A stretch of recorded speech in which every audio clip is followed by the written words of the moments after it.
নির্বাচন কমিশন একটা অপদার্থতা করছে, মানুষের ভোটের অধিকার সেটাকে কেড়ে নেবার ব্যবস্থা করছে।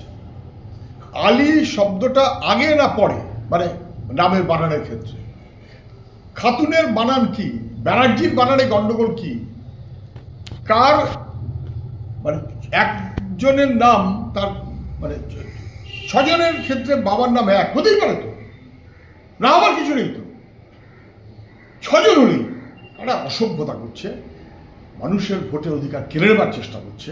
এতদিন মানুষকে হেনস্থা করছিল, বিএলওদের হেনস্থা করছে, এখন এইও বা ইয়ারোদের পর্যন্ত হেনস্থা করছে। কথায় কথায় চোখ রাঙিয়ে সাসপেন্ড করে দেবো, শোকরাতের গল্প নেই। কোথাকার ফরমান চলছে সব, কোথাকার ফরমান, কোথাকার আইন? শোকরাত না করে আমি খুশি মতো সাসপেন্ড করে দেবো। যারা সাসপেন্ড করছেন তারা বুঝে রাখুন, এখনো তারা হোয়াটসঅ্যাপে ইনস্ট্রাকশন পাঠাচ্ছেন।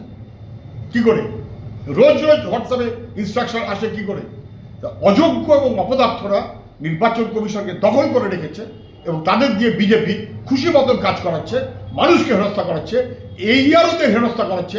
এই যে কোনো মানুষ যখন বিপদে পড়বে, প্রয়োজনীয় যে কোনো আইনি সাহায্য আমরা থাকবো তাদের পাশে।